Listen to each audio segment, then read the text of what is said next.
जीव वचन। दानी सुनो विधि बात हमारी, हम चल जाएं पुरुष दरबारी। और सुरत नृत ले लोक सिधाऊं, आदि नाम ले काल गिराऊं। आदि नाम आगे देखिए है। और सत नाम ले जीव उभारी, अस चल जाऊं पुरुष दरबारी। वो पांचों नाम तो काल के बता दिए। ओंकार, रंकार, ज्योति निरंजन। ओंकार ओम मंत्र को बोलते हैं। रंकार कोई मंत्र नहीं है, लेकिन उन्होंने अपने गढ़ की गढ़ रखा है, फिर भी काल ने बका रखे।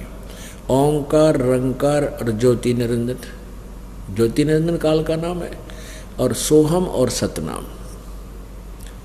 यहाँ पर वैसे शक्ति शब्द है, सतनाम के स्थान पर इन्होंने अपने हिसाब से सतनाम देते हैं, ये 5 नाम देने वाले। अब इसमें क्या बताया कि 500 नाम तो काल के हैं। और फिर जीव कहता है कि एक आदि नाम है, यानी परमात्मा ही बता रहा है उसको कि वो एक आदि नाम है, उससे काल डरेगा, उससे काल खत्म होगा, उससे मुरझा होगा। और सतनाम वो 2 अक्षर का होता है। उस सतनाम से फिर परमात्मा की तरफ हम चलते हैं, सतनाम से लाभ होता है। सतनाम और आदि नाम ये तीनों मिलकर फिर कंप्लीट नाम होता है। जैसे गीता जी अध्याय नंबर 16 के श्लोक नंबर 23 में वो कहा कि ओम तत्सत इति निर्देश ब्रह्मण त्रिविध समर्थ है। ओम तत्सत एक 3 मंत्र का जाप है, उस सच्चिदानंद घन ब्रह्म को प्राप्ति का यही निर्देश है, उसका सेवन करने का। अच्छा, ये ओम तो स्पष्ट है और तत् सत सांकेतिक है। ओम और तत् ये दोनों मंत्र मिलकर ये सतनाम बनता है। सतनाम कोई जाप करने का नहीं है, ये कोई जाप नहीं है, मंत्र नहीं है। ये गलत बोलते हैं, इनको पता ही नहीं। राधा स्वामी वाले हेड ऑफ द डिपार्टमेंट को नहीं पता, शिवदयाल जी को नहीं ज्ञान, कह के भी ज्ञान नहीं था आध्यात्मिक मार्ग का। और ये बैठा जाते, जब दास की ड्यूटी ना लगती तो ये नास्तिक बना देते पूरे मानव को। अभी इस राधा स्वामी पंथ वालों ने और धन सदगुरु पंथ वाले और जय गुरुदेव वाले क्या बोलते हैं कि हमने वेदों और गीता पुराणों की कोई आवश्यकता नहीं, क्योंकि हमारा ज्ञान तो इनसे आगे का है, इनसे भी श्रेष्ठ है। हमारे जो शिवदयाल जी ने ज्ञान दिया है वो इनसे भी श्रेष्ठ है। यानी वेदों गीता की हमने जरूरत, वो बिल्कुल नहीं पढ़ते। अपने आत्माओं, तुम्हारा सौभाग्य है जो गीता जी वेदों और पुराणों पर आधारित हो, ताकि आपको तो ये दास रूबरू करा देगा इन सदग्रंथों को और आप मान जाओगे कहाँ सचमुच हमारे सदग्रंथों में ऐसा लिखा है। तो हमें मानने में देरी नहीं लगनी चाहिए, क्योंकि हम इनको सत्य मानते हैं, स्वयं भी पढ़ सकते हैं, निष्कर्ष निकाल सकते हैं। और इनका क्या करेंगे तो कहते हैं हम गीता वेदों को हम पढ़ते नहीं, हमारे लेवल की है कोई ना, हमारा ज्ञान तो इनसे बहुत श्रेष्ठ ऊपर का है। हमारे गुरु जी शिवदयाल जी ने बोल रखा है, और शिवदयाल जी ने कह का भी नहीं बेरा था सध्यात्म ज्ञान का। कति एक नए पैसे का ज्ञान नहीं था उसका। और करोड़ों लोग, ओहो भगवान, मेरे ख्याल में 20 करोड़ आदमी उलझा रखे होंगे। वो पुण्यात्मा कति नास्तिक बन जाएंगे थोड़े दिन में, क्योंकि उस साधना से उन्हें लाभ तो होना को नहीं, उनका कोई कर्म दंड मिटे नहीं। ये पूरे के पूरा ग्रुप आखिर में नास्तिक हो जाएगा यदि इस दास के पास कल्याण कराने के लिए नहीं आया तो। इसीलिए दास ये सब सदग्रंथ आपको दिखा रहा है कि कम से कम तुम अपने अपने सदग्रंथों को देखकर ये तो मान जाओगे कि ये ज्ञान एक अन्य का नहीं, और ये ज्ञान है। जैसे गीता और वेदों का ज्ञान हमारे सामने सही है, और शिवदयाल जी ने जो ज्ञान दिया है वो आपके रूबरू कराता हूँ। आप बुद्धिमान हो, देख लेना वो कितना विद्वान था, कह का भी नहीं पता था, इसको डबो दिया, कितना मानो बैठा दिया इसने। क्योंकि सब अशिक्षित थे हमारे पूर्वज पहले, ये थोड़ी बहुत भाषा जाने थे, कोई उर्दू जाने था, कोई पंजाबी जाने था, कोई हिंदी जाने था, इन्होंने ऐसे भ्रमित कर दिया। अब देखना एक झलक, जो ये कहते हैं कि हमारा ज्ञान तो वेदों और गीता से ऊपर का है और निरा अड़ंगा बरेख्या है। अब दिखाता हूँ आपको।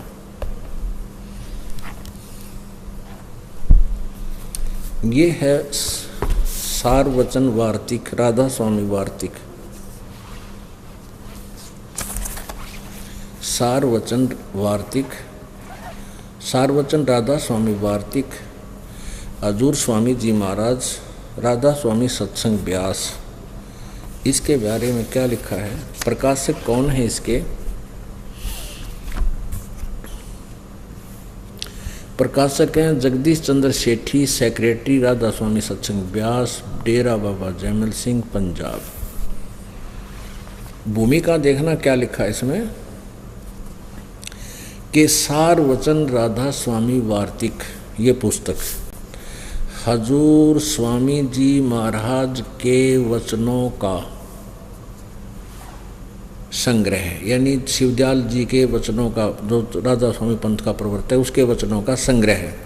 ये वचन सत्संगों तथा अन्य चर्चाओं के दौरान सत्संगियों ने नोट किए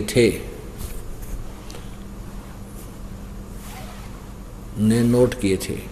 स्वामी जी महाराज के परम धाम सिधारने के कुछ वर्ष बाद इनका संग्रह करके पुस्तक रूप में छपाया गया। सन 1902 में बाबा जैमल सिंह जी महाराज ने सारवचन राधा स्वामी वार्तिक को पहली बार गुरमुखी लिपि में छपाया, यानी पंजाबी भाषा में।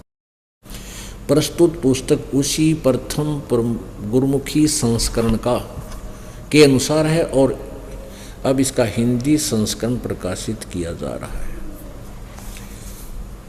यहाँ देखना, स्वामी जी महाराज जिसके वचन संग्रह किए गए उसके बारे में बताया गया। स्वामी जी महाराज का शुभ नाम सेठ शिवदयाल सिंह जी था।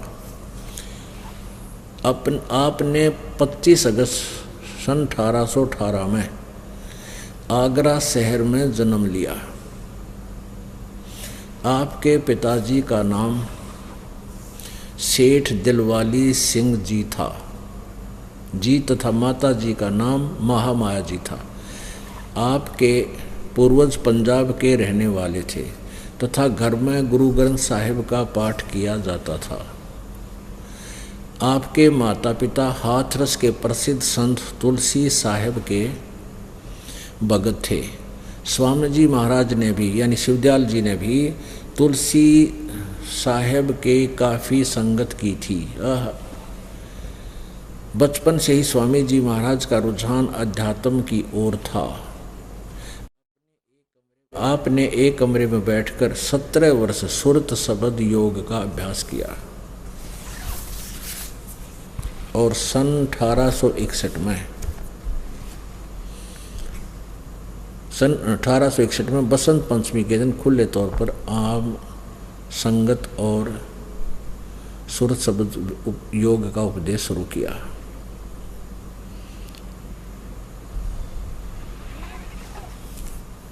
अपने आत्माओं, ये पुस्तक जो है शिवदयाल जी महाराज के वचनों का संग्रह है, जिसके विषय में ये भोली आत्मा शिव राधा स्वामी और धन धन सतगुरु और ये जय गुरुदेव वाले कहते हैं हमारा ज्ञान तो वेदों और गीतों से भी परे है।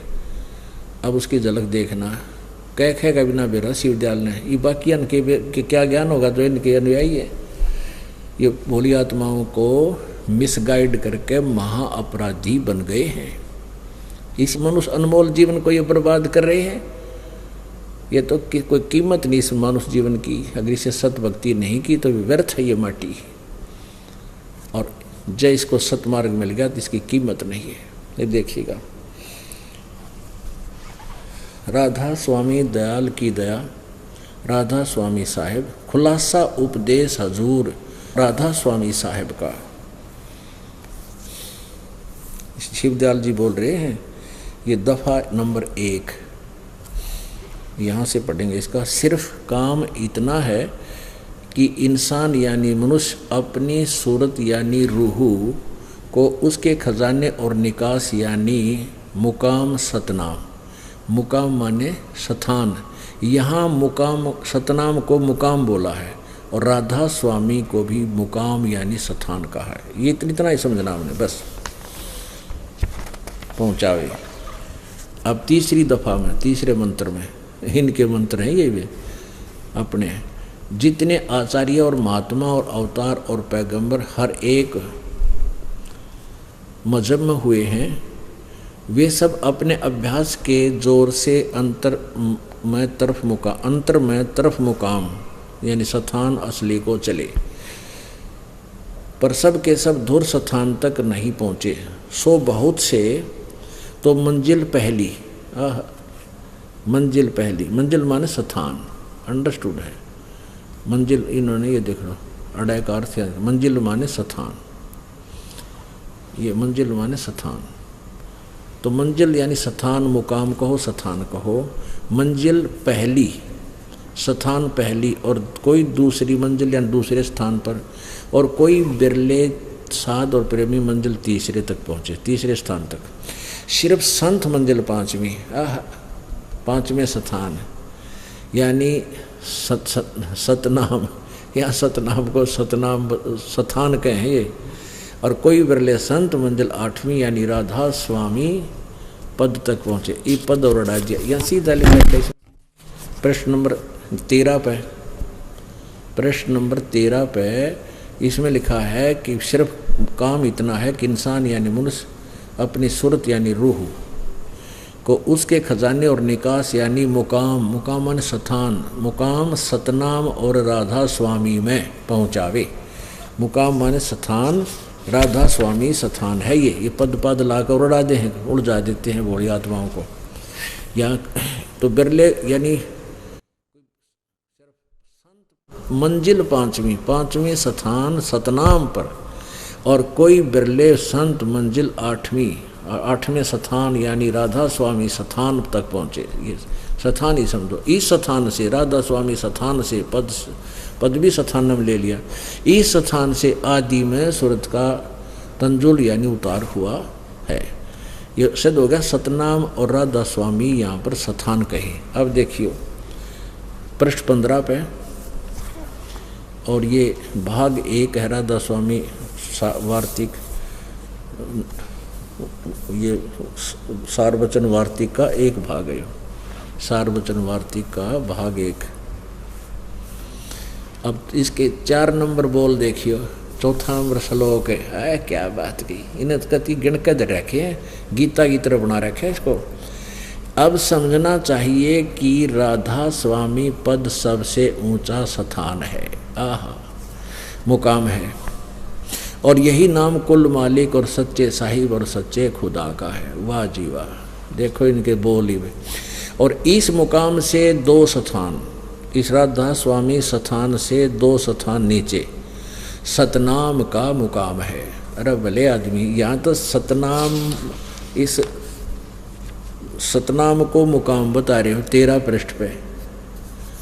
मुकाम सतनाम, राधा स्वामी भी मुकाम यानी स्थान, और 14 पे भी इसका मंजिल माने स्थान। कोई सिर्फ संत मंजिल 5वीं यानी सतनाम पर पहुँचे, यहाँ स्थान। और यहाँ क्या कह रहे हैं, इनकी अकल देखना ये भगवान। 4था वचन, अब समझना चाहिए कि राधा स्वामी पद सबसे ऊंचा स्थान है, मुकाम माने स्थान है, और यही नाम कुल मालिक और सच्चे साहिब और सच्चे खुदा का है। अरे वाह वाह वाह। और इस मुकाम से 2 स्थान नीचे राधा स्वामी स्थान से, और 2 स्थान नीचे सतनाम का मुकाम है। सतनाम का यानी स्थान, सतनाम माने स्थान है इनकी दृष्टि से, सतनाम का स्थान है। मुकाम माने स्थान, सतनाम माने स्थान, और स्थान से है। आगे देखो, जिसको संतों ने इस सतनाम के ऊपर गाटा जोड़ा भी नहीं, इसकी डिफाइन कर रहे सतनाम के बारे में। सतनाम किसे कहते हैं, जिसको संतों ने सतलोक और सचखंड और सार शब्द और सतशब्द और सतनाम और सतपुरुष करके बयान किया है। ओहो, बता भाई, इन कहाँ से रोए ये भगवान। अब ये क्या कह रहे हैं कि सतनाम न स्थान भी कहे हैं, और कहते हैं सतनाम का स्थान है। अरे सतनाम को क्या बोला है, सतनाम को सतनाम। फिर देखिए हाँ कितना अच्छा इन्होंने अच्छी तरह डिफाइन कर रखा है। इन्हें पढ़ो पहला 15 पे। इस मुकाम से 2 स्थान नीचे सतनाम का मुकाम है, यानी स्थान का स्थान है। इस सतनाम को डिफाइन कर रहे हैं इसको, जिसको संतों ने सतलोक कहा है, और सचखंड और सार शब्द और सत शब्द, सार शब्द भी इसको कहा, सत शब्द भी इसको कहा सतनाम को, और सतनाम भी इसी को कहा है, और सतपुरुष भी इसी को बयान किया है। अरे तेरा गजब हो, किसी ने जिंदगी में कितना कोई कार देखी नहीं, सुन रखे कार, पेट्रोल, ड्राइवर और शहर सड़क, और वो कितना जंगल में आदिवासी लोगों को, जंगली लोगों को बहका रहा है कि मैं शहर में जाता हूँ, वहाँ कार में चलता हूँ, कार ड्राइवर चलाता है। ये वो ज्ञान तो थोड़ा बहुत दीजिए। फिर उसको कोई पूछता है कि सड़क कैसी है, पेट्रोल कैसा है, शहर कैसा होता है, किसे कहते हैं, ड्राइवर कैसा होता है, कार कैसी होती है, वही उसका उत्तर हो कि सड़क भी कार को ही कहते हैं, शहर भी कार को ही बोलते हैं, और ड्राइवर भी कार को ही बोलते, पेट्रोल भी कार को ही बोलते हैं। तो उस अनाड़ी ने कदे जीवन में कार देखी है? तो ऐसी व्याख्या है इन सतलोक के ठेकेदारों के हेड ऑफ द डिपार्टमेंट की। तो इनका ऐसा ज्ञान है, ये क्या, ये ज्ञान तो वेदों और गीता से भी आगे का है। ये तो नरक में ले जाने का है, गति गार्द करने का तुम्हें बैठा दिया इन ऐसे लोगों ने। हे भगवान! और इसी कारण से ये भूत बना कौन? शिवदयाल जी। अपनात्माओं, ये दास अपनी तरफ से नहीं कहता, आपके सदग्रंथों को पढ़ कर सुना रहा है, प्रोजेक्टर में दिखा रहा है, ताकि आप अपने से मेल कर लो और निकल लो इस झंझट से। आ जाओ दास के पास। उस परम पिता का भेजा हुआ ये दास आपके लिए उस परमात्मा का पालतू कुत्ता है, आपको जगाने के लिए भौंक रहा है।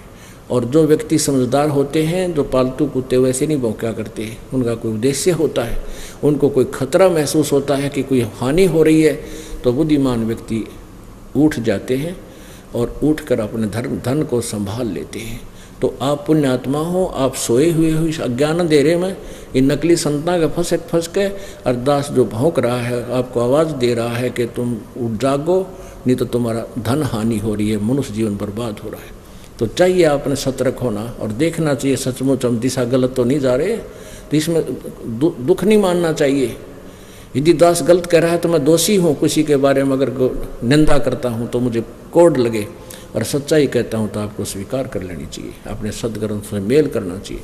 वैसे नहीं आँख मीच के पीछे लगना चाहिए किसी के। अब देखो ये आगरा से छपी है एक और सारवचन राधा स्वामी नसर यानी वार्तिक। सारवचन राधा स्वामी नसर यानी वार्तिक, जिसको परम पुरुष पूर्ण धनी स्वामी जी महाराज ने जबान मुबारक से फरमाया, और जो भाई इज्जत राधा स्वामी ट्रस्ट द्वारा छापी गई।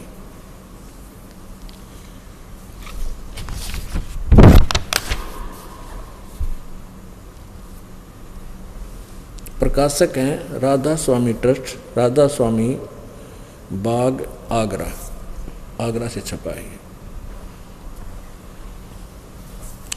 मुद्रक हैं दी कोरोनेशन प्रेस, छिल्ली ईंट रोड, आगरा। ये इनके फ़ोन नंबर हैं।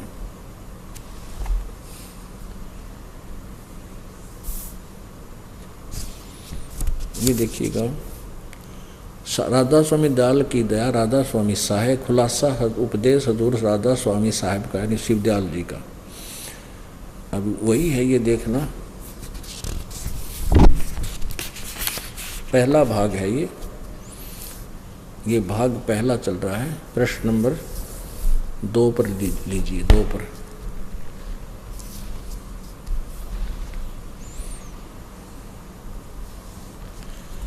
अब यहाँ से सिर्फ काम इतना है। ये पृष्ठ भी 2 है और दफ़ा 1 चल रही है।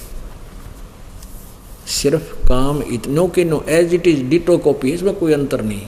इतना कि इंसान यानी मनुष्य अपनी सूरत यानी रूह को अपने खजाने और निकास यानी मुकाम सतनाम राधा स्वामी में पहुँचावे।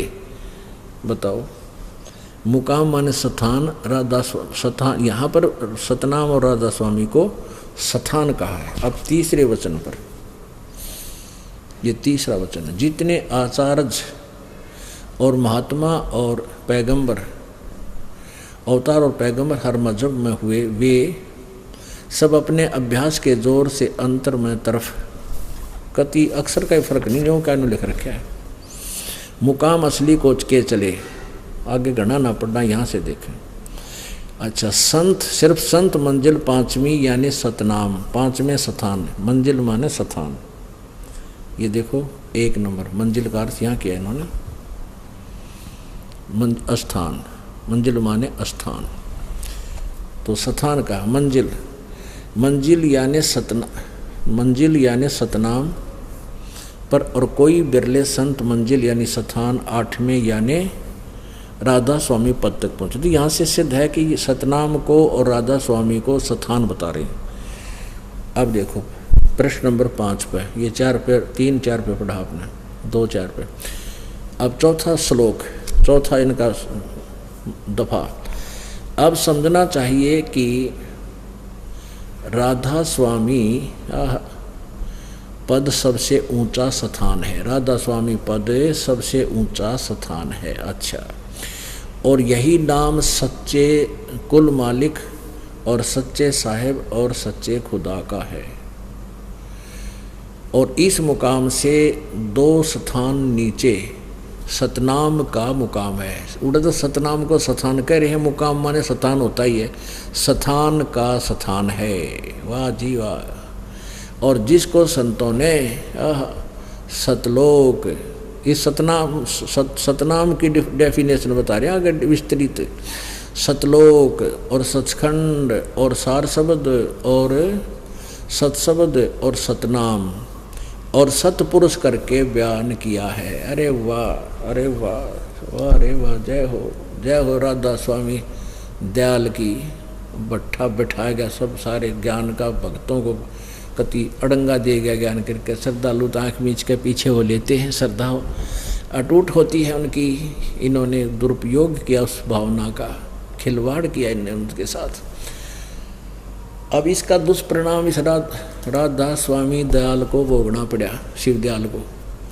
यो भूत बना और इसकी दुर्गति हुई। अब देखो, दास नहीं कह रहा, इनकी हिस्ट्री में लिखा है। जीवन चरित्र स्वामी जी महाराज का, राधा स्वामी ट्रस्ट, स्वामी बाग, आगरा से, यूपी से प्रकाशित है। स्वामी राधा स्वामी दयाल की दया, राधा स्वामी साहेब, जीवन चरित्र स्वामी जी महाराज।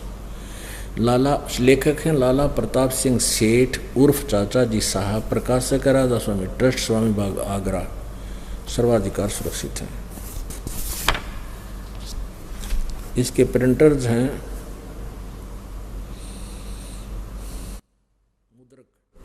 अर्पण प्रिंटरी राधा स्वामी चैम्बर्स, भालेज रोड, आनंद। इतने इनके फ़ोन नंबर हैं। ये हो परम धनी, देखो ये हैं शिवदयाल जी परम धनी, जिन्होंने यो राधा स्वामी पंथ का लठ गाड़ दिया। ये परम पुरुष पूर्ण धनी हजूर स्वामी जी महाराज।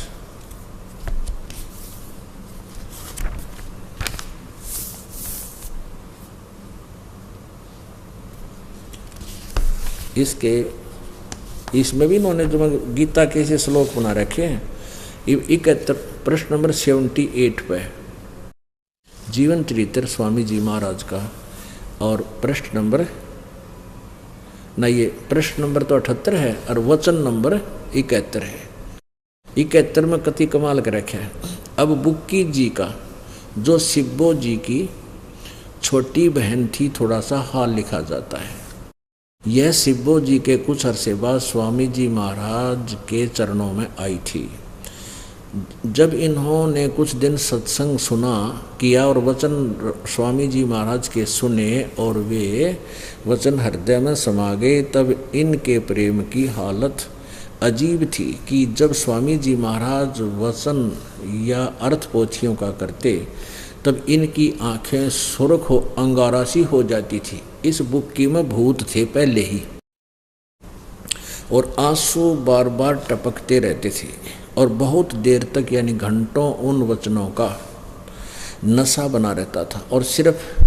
और फिर जब स्वामी जी महाराज कथा से फुर्सत पाकर हुक्का पीते थे, जय हो राधा स्वामी की, हुक्का पिया करते ये देख, यानी सारे उल्टे काम करें थे तो भूता बनेंगे, फिर नाम इनके गलत थे ही।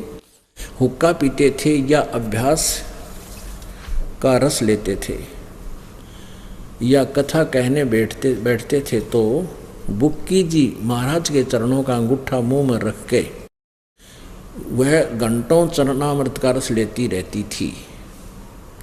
और जब कोई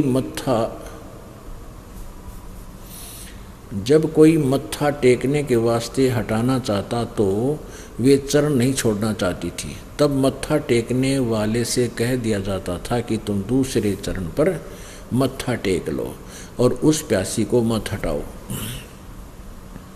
इनके भजन का ये हाल था कि 8-9 घंटे रोज भजन किया करती, बेहोश पड़ी रहा करती है, भूत था इसमें, घेरे रखता इसने। जब स्वामी जी महाराज अंतर ध्यान हुए तब बुक्की जी की ये कैफियत हुई, ये हालत होगी। अंतर ध्यान माने स्वामी जी महाराज की जब स्वर्ग मृत्यु होगी, शरीर अंत हो गया, उसके बाद कि दिन रात बेहोश पड़ी रहती थी और 2-2 दिन हाजात हजूरी जरूरी यानी फ्रेश होने भी नहीं जाती थी और सूरत स्वामी जी महाराज के चरणों में लगी रहती थी। अब प्रश्न नंबर ये 79 पढ़ लिया, 80 पढ़ते हैं।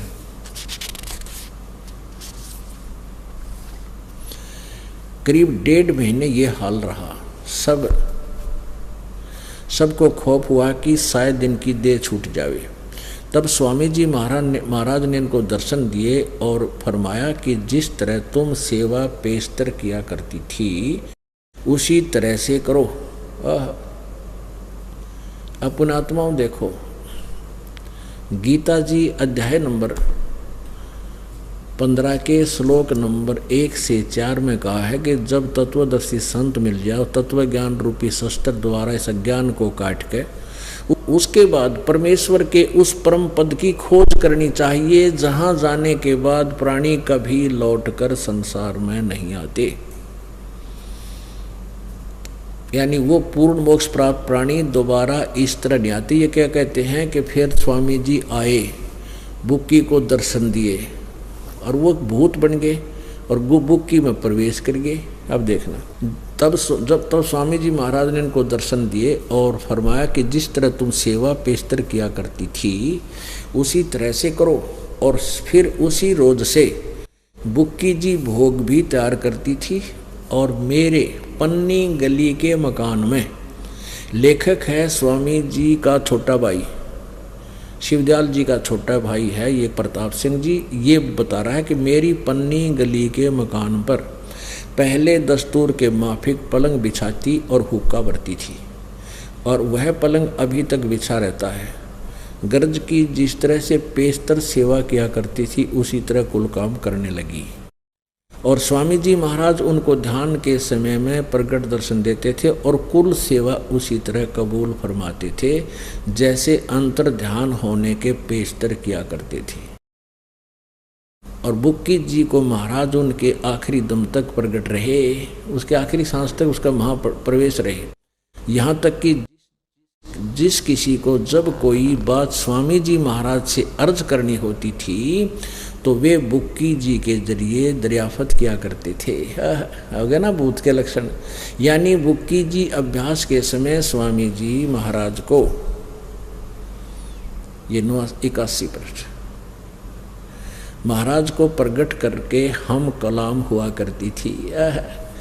इस न्यामजादे को, यानी प्रताप सिंह जी कह रहे हैं शिवदयाल जी का छोटा भाई, कि जब मेरे ऊपर कोई आपत्ति आ जाती थी, इस न्यामजादे को भी जब कभी भीड़ के समय पर घबराहट होती थी तो किसी तरह से अकल काम नहीं देती थी, तब बुक्की जी के जरिए स्वामी जी महाराज से हुक्म लिया करता था। बुक्की बोला करता भूत है, और जैसा हुक्म होता था उसके मुआफिक बंदा कारबंद होता था, जो भूत आदेश दे देता था। स्वामी दयाल जी शिवदयाल कहते वो काम करता था, मैं बुक्की बोलिया करती, उसमें भूत बोलता था बुक्की में। इसी तरह राय साहब राय साहब है ना, जिसने राधा स्वामी पंथ अलग से नाम रखा, वो इसी तरह राय साहब ने भी मौज की थी कि बुक्की जी के जरिए 2-4 बार हुक्म हासिल किए थे। पुण्य हत्माओं देख इनकी के दुर्गति और यार परम धनीर पता नहीं क्यों संज्ञा दे रखी इनको। अब इससे स्पष्ट हो गया कि क्या कह रहा है कि बुक्की जी बेहोश रहा करती है, फिर यो भूत बनकर शिवदयाल जी आ गए इसमें। क्यों पहले दिन की तपस्या बक्कल उतरे इनका, किसे महर्षि हो चाहिए गुरु बने और झूठे नकली। उसके बाद ये छोड़ दिए जाते हैं कर्माधार पर, जाओ भूत बन, प्रेत बन, पितर बन। ये भूत टाइप जो होते हैं वो तो होते हैं निकम्मे, वह तो शोर मचा दें, बुद्ध मस्तार दें, गेर लें जिसका वहाँ बढ़ रहे हैं।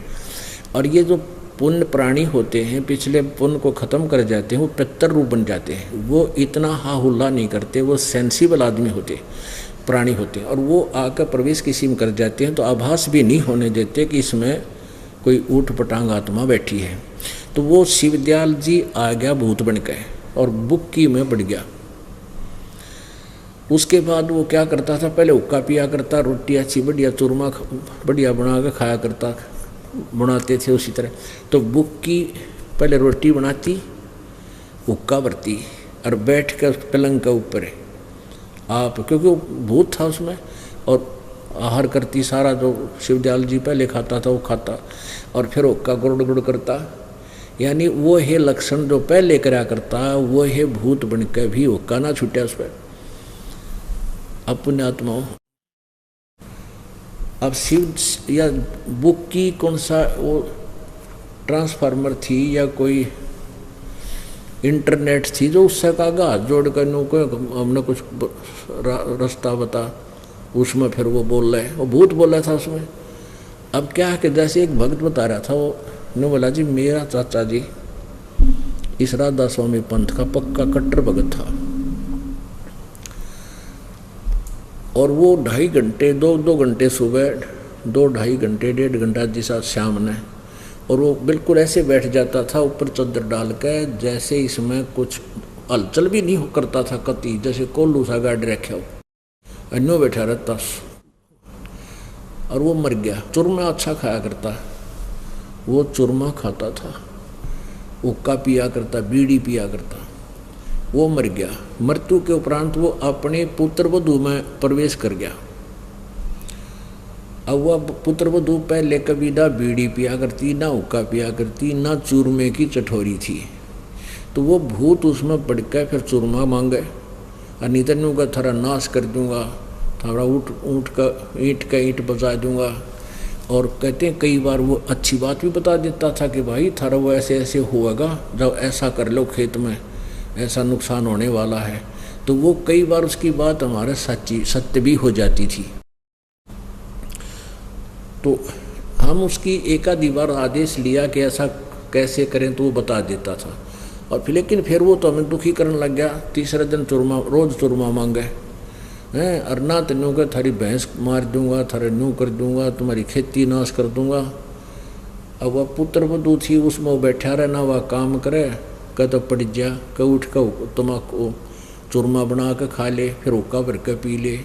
यानी वो भूत उसमें रहने लग गया पुत्र वधू में। तो फिर वो बता रहा था जी, ईब आपका जब ज्ञान हमें सुना हमने, फिर हम आपके पास आए, हमने नाम लिया, उसको भी नाम दिवाया मेरे चाचे के पुत्र वधू को। ईब वो भूत निकला उसमें, तीब वह ठीक ठाक रहने लगी। अब पांडा छुट्टा मारा। तो पुण्यात्माओं, ये सारे गिनो बिरान मैटी हो रही है। एक और दिखा दूँ थोड़ी झलक आप तई। एक और भूत बनया, एक में भूत बढ़न लग गए लास्ट में 40 साल की साधना के उपरांत, तरह के जो इनके पास ज्ञान नहीं था, भक्ति मार्ग नहीं था। इन्होंने अपने भी जीवन को नष्ट किया और महिमा की भूख में। क्यों, जिसके पास 20-30 हज़ार 2,000 सत्साई नमस्कार करनी हो जाए, वो जमीन पर पैर ना रखता, आसमान में घूमने लग जाता है। और काल यही चाहता है कि इसमें इतनी हवा भर दूँ कि यो आप पर मर जाए, टक्कर खा के। अब ये हाल हुआ शिवदयाल जी का। आपको एक पंथ की और झलक दिखाते हैं जो हंसा देश कहलाता है। इनने बहुत दुनिया डुबो रखी है, बहुत जनता को डुबो रखा है इन्होंने। हंसा देश में कौन कौन आते हैं? तो सतपाल जी महाराज जो पंजाबी बाग दिल्ली में इनका स्थान है, और एक यो प्रेम रावत नामक अर्थात बाल योगेश्वर कहते जो अमेरिका में रहता है, और उसने भी कई करोड़ों की संख्या में लोगों को भ्रमित कर रखे है। इनके पिताजी उर्फ गुरुजी, इनके पिताजी भी और इनको ये गुरुजी भी मानते हैं।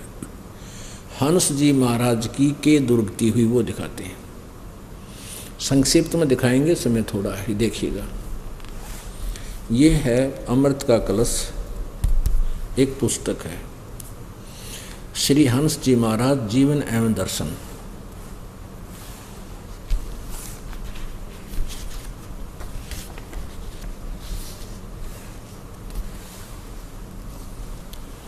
इसके प्रकाशक कौन है? Chaman Lal Tandon, MA MA MD MA MA MEd, Delhi विश्वविद्यालय। जो कितने शिक्षित विद्वान पुरुष भी इनका फंस रहे थे इस तरह के जो भी। और मुद्रक हैं, मुद्रक व फोटो कंपोजिंग है Rajeshwari photo setters private limited, 2/12 Punjabi Bagh New Delhi.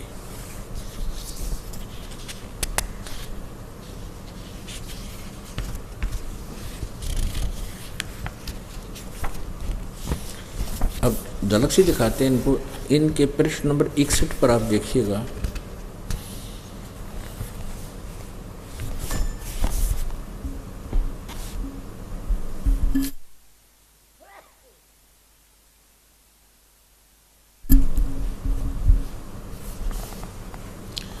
पृष्ठ नंबर 61 पर यह पुस्तक अमृत के कलश। पृष्ठ नंबर 61 पर सन 1922-23 में श्री महाराज जी को उपदेश हुआ, और 1926 में गुरु महाराज जी ने उन्हें उपदेश देने की आज्ञा दे दी। उपदेश प्राप्त करने के पश्चात श्री महाराज जी ने गुरु महाराज की शरण में रहकर उनकी देख रेख में, उनकी आज्ञा अनुकूल साधना में, प्रचार में अपना जीवन को लगा दिया। उपदेश के पश्चात महाराज जी ने अपने गांव के पास उत्तराखंड की तपोभूमि में कई वर्ष तक कठोर तप और भजन किया। अरे कठोर तप तो गीता जी में दिखाऊंगा आपको, जो कठोर तप करते हैं वो राक्षस बताए गए हैं। मानव उत्थान सेवा समिति श्री सतपाल जी महाराज की प्रेरणा से हंस स्मृति में वहाँ एक स्मारक बनाने का फैसला कर चुकी है। अब यहाँ देखिए 1922 में नाम लिया, उसके बाद इन्हें साधना शुरू की।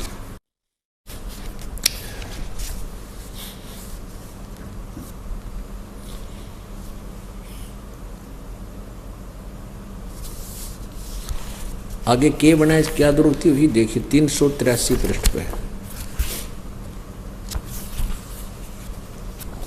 ये देखिएगा,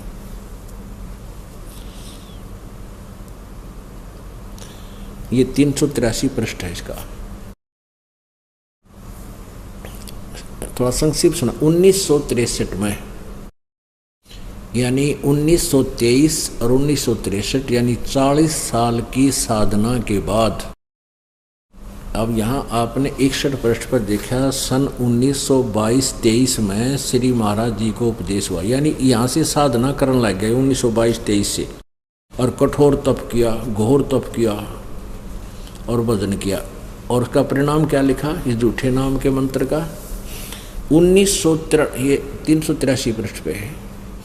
1963 में यानी 40 वर्ष की साधना के उपरांत इसकी के दुरुक्ति हुई। सीधा इसकी हंस जी महाराज की, सतपाल जी और बाल योगेश्वर जी के पिताजी की। 1963 में कुछ लोगों ने महाराज जी पर झूठे मुकदमे कर दिए। नाना प्रकार के झूठे इल्जाम उन पर लगाए गए। श्री महाराज जी को कचहरी में बुलाने के लिए एवं उनका निरादर करने के लिए, मानहानि करने के लिए बहुत से षड्यंत्र रचे गए। फिर श्री महाराज जी ने उन दिनों बम्बई में थे, श्री महाराज जी को कचहरी में न जाना पड़े इसलिए उनको अस्पताल में भर्ती करा दिया गया। जब महाराज जी ने कहा कि तुम मुझे अस्पताल में क्यों दाखिल करा रहे हो, तो कहा कि महाराज जी आपके नाम के सम्मन जारी किए गए हैं और आपको दिल्ली कोर्ट में बुला गया। महाराज जी ने कहा लेकिन मैं बीमार तो नहीं हूँ। नहीं, यह तो झूठ ही होगा। और जब डॉक्टर आएंगे और मुझे देखेंगे तो वे कहेंगे कि इन्हें तो कुछ भी है ही नहीं, मैं झूठा पड़ जाऊंगा। सुबह महाराज जी को भर्ती करा दिया गया और शाम को डॉक्टरों ने आकर महाराज जी को देखना था। जैसे ही महाराज जी लेटे तो महात्मा रामानंद जी भी साथ ही कमरे में नीचे लेट गए, यानी अस्पताल में इसका असिस्टेंट भी लेट गया और चला। 1-2 घंटे पश्चात महात्मा रामानंद जी सो रहे थे। उन्होंने हाय हाय की आवाज़ सुनी। वे उठे और महाराज जी से पूछा, क्या बात है महाराज जी? महाराज जी की जीभ निकल रही थी, अंश जी की आंखें लाल हो रही थी, जिस्म भट्ठी की तरह जल रहा था। महात्मा जी कहते हैं, वो रामानंद जी बता रहा है कि मैं घबरा गया और भागा डॉक्टर सिस्टर के पास गया और कहा कि महाराज जी की तबीयत अचानक खराब हो गई है। डॉक्टर आए, उन्होंने महाराज जी का तापमान देखा तो 104 बुखार था। सारी रात बेचैनी में कटी। डॉक्टर से कहा कि इनको तो दिल्ली जाना है।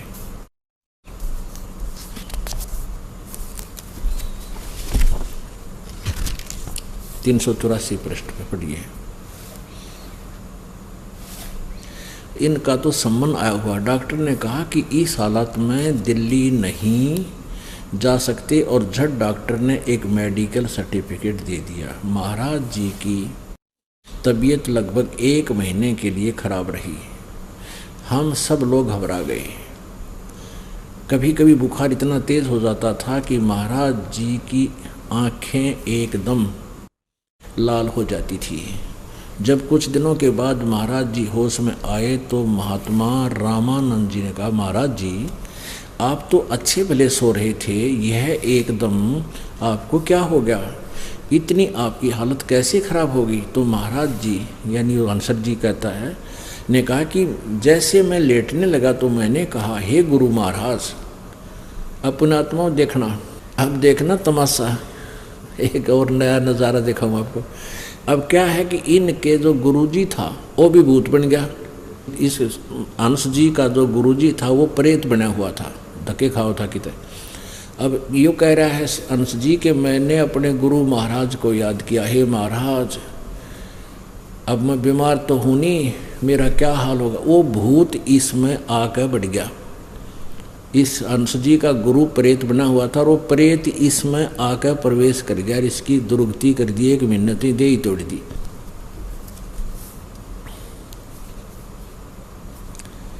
कहा इतनी आपकी हालत कैसे खराब होगी? तो महाराज जी यानी अंश जी ने कहा कि जैसे मैं लेटने लगा तो मैंने कहा, हे गुरु महाराज अब तो मेरी लाज आपके हाथ में है। ये लोग झूठे मुकदमे बनाकर मुझे कचहरी में खड़ा करना चाहते हैं। मैं बीमार तो नहीं हूँ, ये लोग झूठा मेडिकल सर्टिफिकेट भेजेंगे, यह झूठ ही होगा तो झूठ होगा। बस जैसे ही यह मन में आया तो मैं लेटा तो मुझे बुखार चढ़ना शुरू हो गया और उसी से आज तक मेरी ये हालत हो गई।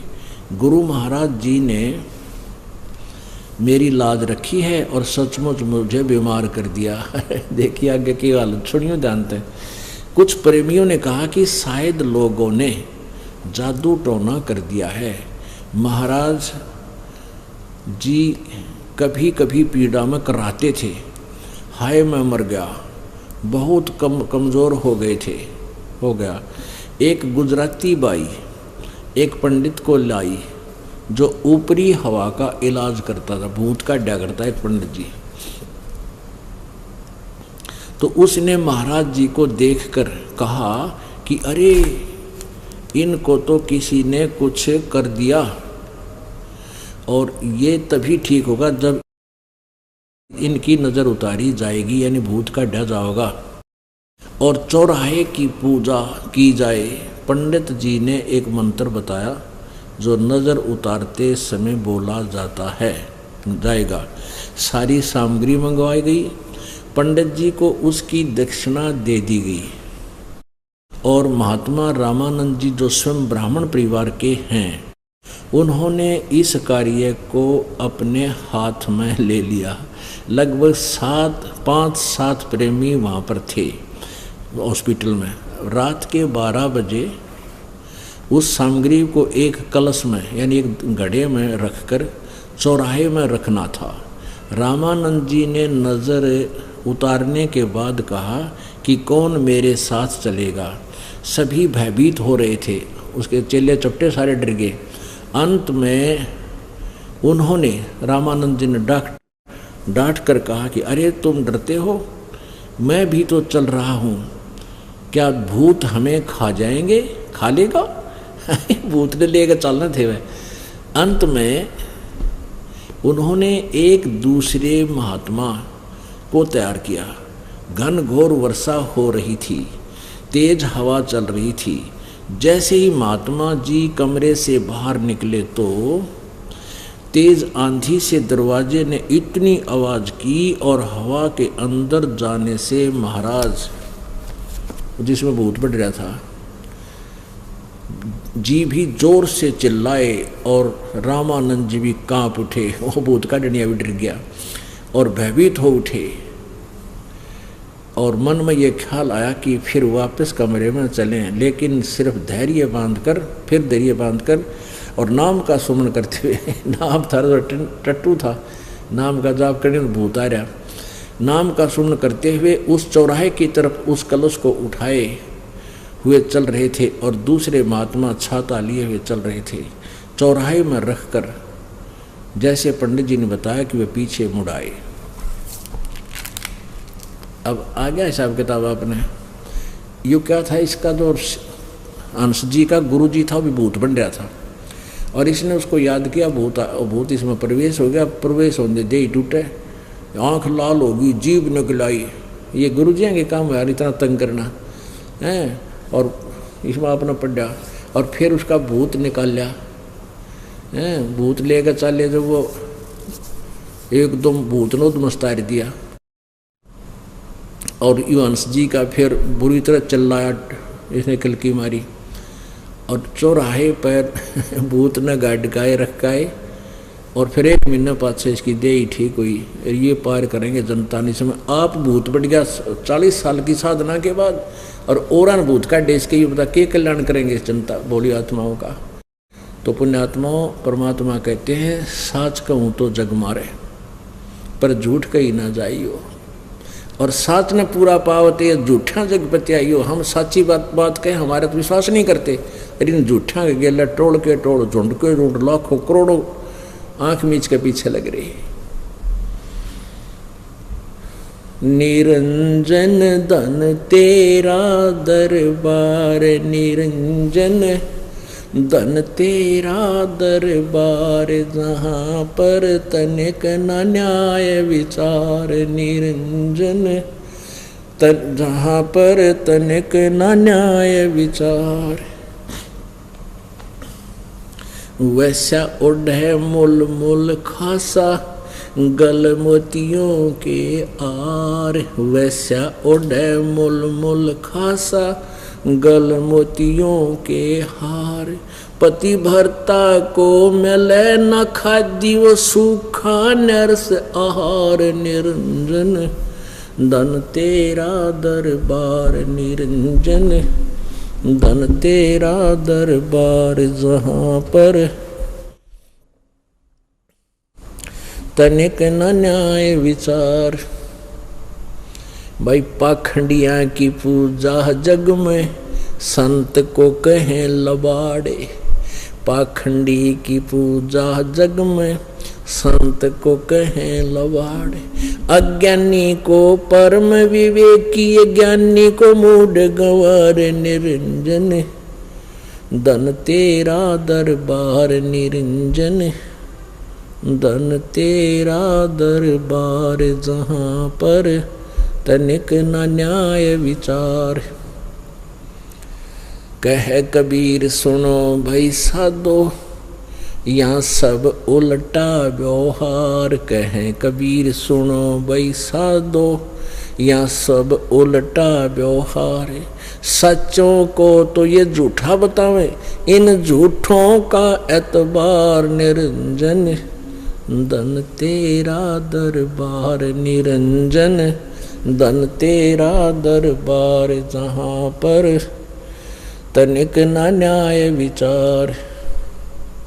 कह कबीर सुनो भाई साधो, यहाँ सब उल्टा व्यवहार। कहें कबीर सुनो भाई साधो, यहाँ सब उल्टा व्यवहार। भाई सच्चों को तो ये झूठा बतावे, इन झूठों का एतबार निरंजन। धन तेरा दरबार जहाँ पर तनिक न न्याय विचार। परमात्मा क्या बताते हैं? जग सारा रोगिया रे, जिन सतगुरु बैद न जाना। जग सारा रोगिया रे, जग सारा रोगिया रे, जिन सतगुरु बैद न जाना। जग सारा रोगिया रे। भाई जन्म मरण का रोग लगा है या तृष्णा बढ़ी खांसी। जन्म मरण का रोग लगा है या तृष्णा बढ़ी खांसी। आवागमन की डोर गले में या पड़ी काल की फांसी। जग सारा रोगिया रे, जिन सतगुरु बैद न जाना। जग सारा रोगिया रे, जग सारा रोगिया रे, जिन सतगुरु बैद न जाना। जग सारा रोगिया रे। भाई सच्चा सतगुरु कोई न पूजे, इन झूठों जगपतियासी।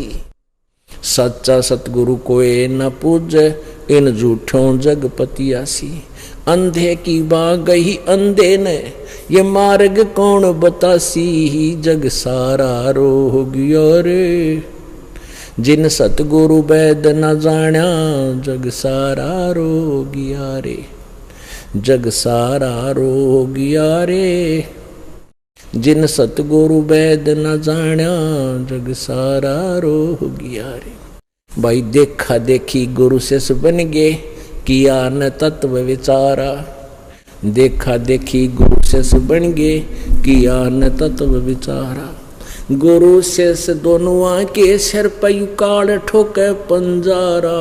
जग सारा रोगिया रे, जिन सतगुरु बैद न जाना। जग सारा रोगिया रे, जग सारा रोगिया रे, जिन सतगुरु बैद न जाना। जग सारा रोगिया रे। भाई सार शब्द सर जीवन बूटी, गैस गैस अंग लगावे। सार शब्द सर जीवन बूटी, गैस गैस अंग लगावे। कहे कबीर तुम सतकर मानो, ये जन्म मरण मिट जावे। जग सारा रोगिया रे, जिन सतगुरु बैद न जाना। जग सारा रोगिया रे, जग सारा रोगिया रे, जिन सतगुरु बैद न जाना। जग सारा रोगिया रे। भाई सार शब्द सर जीवन बूटी, गैस गैस अंग लगावे। सार शब्द सर जीवन बूटी, गैस गैस अंग लगावे। कहे कबीर तुम सतकर मानो, ये जन्म मरण मिट जावे, जग सारा रोगिया रे। जिन सतगुरु वैद न जाना, जग सारा रोगिया रे। पुण्यात्माओं, आज पूरे दिन का जो सत्संग का उद्देश्य था कि हमारा पूर्ण मोक्ष कैसे हो, ब्रह्मा जी, विष्णु जी, शिव जी के बारे में आपने उन्हीं के इतिहास, उनकी हिस्ट्री में, उन्हीं की जीवनी में पढ़ा। ये नासवान है, जन्म मृत्यु होती है। गीता ज्ञान दाता जो इनका पिता है ब्रह्म, श्री कृष्ण जी में प्रवेश करके गीता जी में कहता है, चौथे अध्याय के 5वें श्लोक में, दूसरे अध्याय के 12वें श्लोक में और चौथे अध्याय के 9वें श्लोक में कि अर्जुन तेरे और मेरे बहुत जन्म हो चुके हैं, आगे भी होंगे, अर्थात हम अविनाशी नहीं। गीता जी अध्याय नंबर 15 के श्लोक नंबर 16-17 में 3 परमात्मा, 3 प्रभु स्पष्ट किए। अब चला ही भूत बनेगा आगे, और कौन सा ही हो अमर होगा। जब इसमें 40 साल की साधना के बाद खुद में भूत पड़ गया, और आगे के कल्याण करेगा ये परमहंस जी, हंस जी महाराज। तो परमात्मा कहते हैं सच्चा सतगुरु कोई ना पूजे, इन झूठा जगपतियासी। क्योंकि सच्चे संत की शरण में आकर सारी मर्यादा पालन करनी पड़ेगी। बीड़ी, शराब, मांस, तम्बाकू, आन उपासना कति त्यागनी होगी। अरे इन और पंथा में कोई कुछ भी करता रहो, ये खुद होका पिया करते और अन के छुटवाओगे ये। तो कहते हैं सच्चा सतगुरु कोई ना पूजे, झूठो जगपतियासी। अंधे की वहाँ पकड़ रहा अंधा, बता मार्ग कौन बतासी।